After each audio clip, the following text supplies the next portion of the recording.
Okay, so because I've gotten questions from other crafters or people who are thinking about going into the craft industry, it's like, what has been my experience doing craft shows, art shows, and stuff around the city that I'm in. I like doing craft shows because I get to meet new people. I get to go to places that I never would have an excuse to go to otherwise. I get to network with other artists, crafters, designers, makers, just talented, creative people. I really enjoy the energy of, excuse me. I really enjoy the energy of the place and the environment. I love being surrounded by other artistic and creative people. I love going to a place that supports artists and crafters, and I love having the opportunity to share my work with people. I like um, I like getting new ideas about stuff and just brainstorming with people. And I meet quite interesting people. Like a lot of the customers are really interesting people, as well as a lot of the crafters and people who run the events are like really awesome people. And every day is a new experience, and every show is different. Even if I've done that same event before, like everything is always different, and you never really know what to expect. And for the most part, I've enjoyed myself doing it. I like it.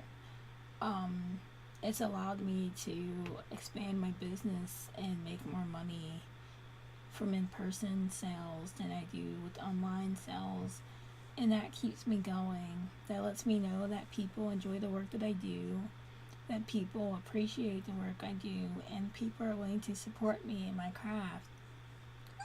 Excuse me, I got a burp again. People are just like that. It really helps me get a better idea of what sells and what doesn't, what to continue, what to discontinue. Um, and I feel like it makes me a better artist. It makes me a better business person. And I always learn things new. What I've learned so far from doing craft shows, aside from like all the positive things I've just mentioned, is that not all that glitters is gold. Um, just because a craft show is nearby, just because it's affordable, just because, it's been going on for a while, doesn't necessarily mean that it's going to be lucrative for you. Um, you have to think about your target market and where they would go and what type of people would attend those events and the location of it and whether or not that's going to be very practical for you. I've never done any schools or churches because, well, one, I don't really feel comfortable being in churches. I don't like them very much. Um, in schools, I feel like school events should just be for the kids that go to the school, and if there is an art school at a school, then it should be the kids selling their work to the public, and that money should just go towards the kids' programs and whatever they need. I feel awkward, being an adult going to some random school and selling my work there. Um, that's just how I feel. Maybe I'll feel differently about it if I get better experience and understanding from other people. Um, I've learned that you can't do every show just because it's a show. You need to think about, if this show flops, can I afford the loss? Do I need to dig in my savings account in order to pay for this in anticipation of getting the profit? Is this going to be a major setback for me? Um, like, would my target market go here? Would they be interested in something like that?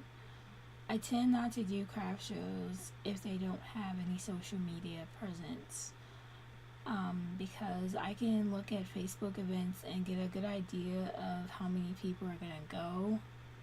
And I can get a good idea based on the interaction between people on the event forum, how people are excited about the event, how many people are going to go, what they're looking forward to seeing, what they're looking forward to supporting, everything. So if a craft show doesn't have a social media and they just make an event on Etsy or Eventbrite and there isn't a way to see or estimate how many people would go or where would they come from, I would tend just to stay away from it, because that just seems like you're putting yourself in a situation where it could be a loss. I don't recommend crafters do flea markets. If you sell handmade work, I don't recommend going to a flea market, because people at flea markets versus people at craft shows have a completely different mentality. People at flea markets are looking for bargains. They're looking for things below $50, things below $20, things below 10, below 5.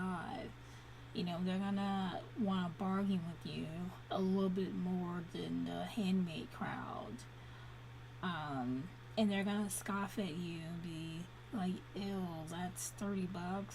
I don't want to pay that much for that. When it's a handmade thing versus something that you found or something that somebody gave to you that you can just sell for whatever price you want. And people don't understand that, and they don't really respect that. So I will never do another flea market again. I don't think that my market is right for that. I won't do any weekday events unless it's like a Friday, which is technically like the weekend. Or maybe like in the future, I like to do conventions, and most conventions start like on a Wednesday or Thursday, and then they go on to Sunday. That sounds like a cool idea. I just don't think that I'm gonna get as much traffic on a weekday as I do on the weekends. Yeah. I won't do craft shows in places that are hard to find parking. Even though I don't drive myself, my boyfriend does, and most likely he takes me to all my craft shows, or I'll take the train, a bus, or whatever, or Uber or something. And it needs to be somewhere that's easily accessible for people who drive, people who carpool, people who are going to be taking public transportation. It needs to be a place that's easy to find on maps, so like you don't get lost in GPS, especially if you're taking a cab and they're charging you by the mile. And it needs to be a place, like it just needs to be a place that's easy to find, and easy to find parking, and easy to get to. It needs to be a place where I feel safe going to by myself, and I feel comfortable inviting people that I know to come to. Because if a place is sketchy, I don't want to go there by myself. Like, it may look nice on the inside and the event may go well, but if it takes my boyfriend like an hour to find parking, and the place is kind of sketchy on the outside, and I don't feel comfortable walking around by myself, if I were to go there alone, I wouldn't want to do that show again. So, yeah. I also don't do new craft shows that I've never heard of before without asking fellow crafters that I know in the area to give me a good idea if they've heard of it or if they've done it themselves, to see whether or not it'll be worth it. Because event promoters will tell you, like, oh yeah, this is gonna be hot, you'll love it, you should totally do it. And they don't always tell you the truth. Some of them, they just want your money, and that's it. And they don't really care if you get any sales or not. They don't really care if any customers come in through the door, or they don't care if your area is in a bad lit area, or you got a tough spot, or whatever. So it's good to just check out references and see what would be good for you. You have to have displays. I like having displays that are elevated. because it allows me to have more room on my table without laying things flat. When things are closer to the customer's face, they don't have to like bend down and get on their knees and look at things to see what they really are. You can just look at them at their eye level and maybe bend down slightly to see things more clearly, but like they don't need to be squatting at your table and squinting to see, what it is that you have. Because if they have to do all of that, then most likely they're not going to be interested in your work. So it's good to have something that's elevated. I don't personally like price tags, but if you have like stickers or chalkboards or something with prices on it, that helps out a lot. So you don't have to repeat yourself as much when people ask, hey, how much does this cost? How much does this cost? Like you can just have like some sort of signage that says, what prices are. You don't want to have gypsy like pricing. I personally don't like it when other sellers do this, so I don't recommend you do it either, and it's not something that I practice. But some places, like when I went to Ren Fair, like if you're dressed a certain way and you ask about how much something is, they'll tell you one price, but your friend that's dressed another way, they'll tell them another price. And people get to talking and they notice the difference and they're just like, what? I don't like that. I'm not gonna shop here. Like, why did they tell you one price and me another? Like why are you like basing your pricing based on how people dress? I don't like that. Also, I have a website. I use Etsy, and people, when they get my business card and they go to Etsy and see that the same items that they bought for one price is actually another price on my site, they're not gonna like that sort of inconsistency, and I wouldn't like it either. It's sketchy, it's unnecessary. Price your things accordingly. Leave a little bit of room for leeway for bargaining, because people will ask you, or sometimes people will be like, well, I want this one and I want that one and I can't choose. You need to be able to say, oh, well, if you want this and that, then I'll just give it to you for $5 off. And then you can have them both for $35 instead of $40. You're like, oh, okay, that works. Or sometimes you'll have something for $5, but then a person will be like, oh, I only have $4. Okay, well, you can have this for $4. And you have to have room in your pricing to allow for that sort of thing where you're not going to be at a huge loss. So, yeah, like some people will pay full price. Most people will pay full price, but then sometimes they won't. And you have to be able to gauge circumstances. Don't be so quick to sell yourself short and give people a discount. Let people look around. Let people figure things out on their own. And if they have any questions, interact with them and gauge what's going on with them. Some people recommend you stand at your table all the time and never sit, but this is circumstantial. Like when it's really busy, it's a good idea to stand because there's so many different people. You want to be able to make eye contact with them. But when it's really slow, you want to be able to get a break and sit down. It's a good idea to bring snacks or to at least Google the area to see what's around there to eat and figure out times in which you can go and get food and come back. That's always a great idea. Make sure you don't overbook yourself. Make sure, because a lot of the fees are unrefundable. So if for some reason you pay for something at one event, let's say it's $100, and for some reason you booked the same day for another event, and you already booked the other event and you're starting it, but you can't make the other one, you still have to pay that non-refundable $100 fee, and you're not getting your money back after you pay for it. And it doesn't matter if you're able to come or not. So you have to really take things into consideration with that. Use a card reader of some sort. PayPal, sell on Etsy, Square, something. You're gonna miss out on a lot of money if you do not accept credit cards. I know you have to pay fees, but those things will pay for themselves. You're gonna be missing out on so much money if you don't have any sort of card reader. And depending on which one you get, most of them are free unless you want to update to like a chip reader or something.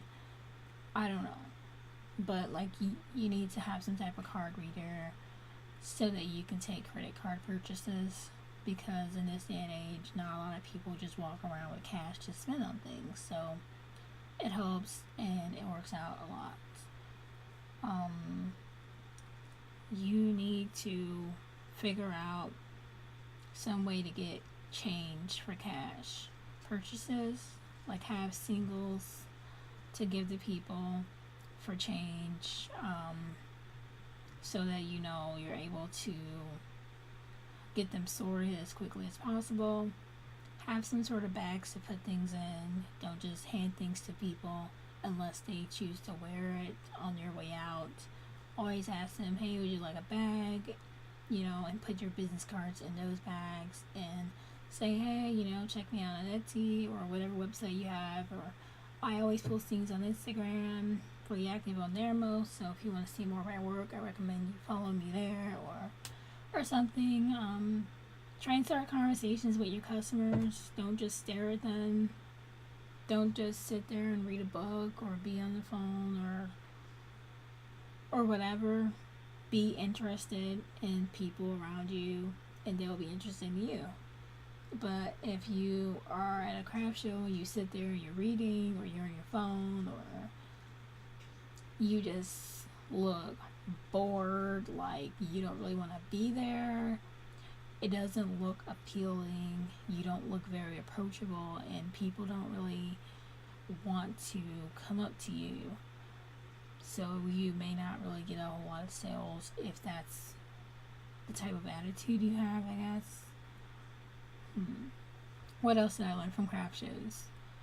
I learned that craft shows can be great opportunities to find other craft shows and to ask around and just connect and network with people and just really help give you the confidence and continue your work, because selling online is rough. And if you've been selling online for years and you don't really get any sales or little sales and you're finding it hard to make it, craft shows can be a great way to fill in those gaps and to help you build momentum and really push yourself to do things that you really love and create more and figure out what it is that you need to do more of online, and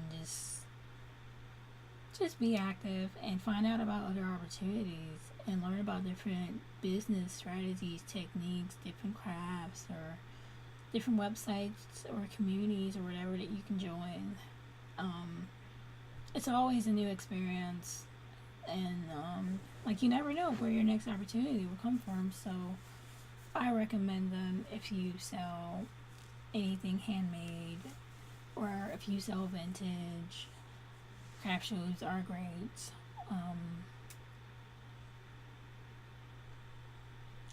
But proceed with caution.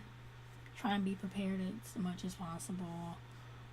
Make sure you bring your own tablecloth, lighting. Figure out a way to keep up with your inventory. I use Etsy and sale, so when people buy things online, people buy things and have a credit card, it registers on my Etsy. And when people buy things in person and they pay cash, I will mark it off as a cash purchase, and I'm able to keep up with what I have in stock versus what I need to restock on, and I don't have to try and remember like what's sold to who and where and what price and how much money did I make and where is it and what do I do with it. Like, it's just so much easier to have some sort of process in order to keep track of that. Electronically works best, but if not, you can just bring a notebook.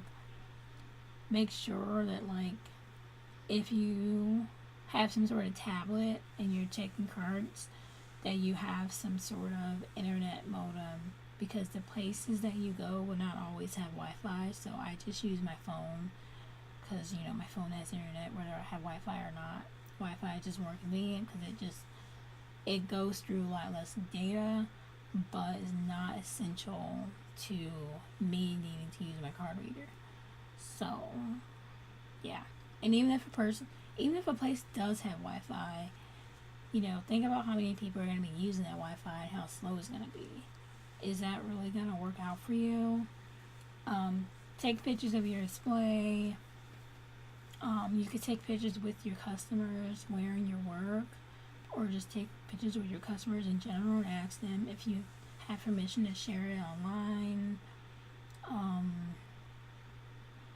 If the event you have has some type of event board on Facebook or whatever, just comment on there and just say, hey, this is what I'm working on, this is what I'll be bringing, look forward to seeing you guys there. So that'll help build up excitement, and then when people find you at the event, they'll be like, oh yeah, I recognize your work, I saw you post on Facebook, I really like this thing that you posted, do you still have it? And I'm really interested in buying it. And you just get sales like so much easier. You have to be able to have a positive mindset with doing craft shows, because sometimes you can do a craft show and even though you've done that show before, it can be a total bust, and you just have to learn how to roll with the slow times and the slow seasons, and still have a positive attitude, and just take it as a learning experience. Don't take it out on your customers. Don't try not to vent and complain about things. Just be grateful for the experience, and be grateful for the experience and the opportunity to share your work, even if it is a slow show and you get little to no sales. Just take it as a learning experience. Like, is this a show you would do again? Was it lucrative the last time you did? Or what are different circumstances that contributed to that? Was it the weather? Was it a sports game? Was it traffic? Was it a protest going on? I don't know. There are various different things to take into consideration. I would not quit my day job to do craft shows in the first year or two of business. I would wait at least 3 to 5 years until you have enough inventory to go to multiple craft shows. I would say get a car, a van, a truck, or whatever, and travel. Don't just do ones that are local to your area. Go to other states, go to other neighborhoods, try some out in the local suburbs as well as the city. Try out conventions depending on what you sell. I mean, there are anime conventions, video game conventions, comic conventions, cosplay conventions, like all sorts of things. And maybe your work would do well there. There are horror conventions, so if you make anything spooky or horror related, maybe some of your stuff could work there. Those are just like a bigger version of craft shows, but you do have to prepare a lot more for them, because you probably have to stay in a hotel, and at the hotel cost to your vendor fee as well as food and transportation, and bring enough inventory to sell so that you can not only get your money back but actually make a profit. So if it costs you $1,000 to do a convention and stay in a hotel for 4 days and do the table and everything set up, you should bring at least $2,000 to $3,000 worth of inventory so that you can make your money back and you can make a profit and double it, and just be able to work from there. What else have I learned from craft shows this year? Wear some of your work. Always have business cards. If you make wearable work, wear it. If you don't, figure out ways to use things. Have some type of portfolio. If you have your work modeled or something, so people can get a good idea of how things are styled and how they could wear it and how they could see themselves in it, and just all sorts of things. Hmm.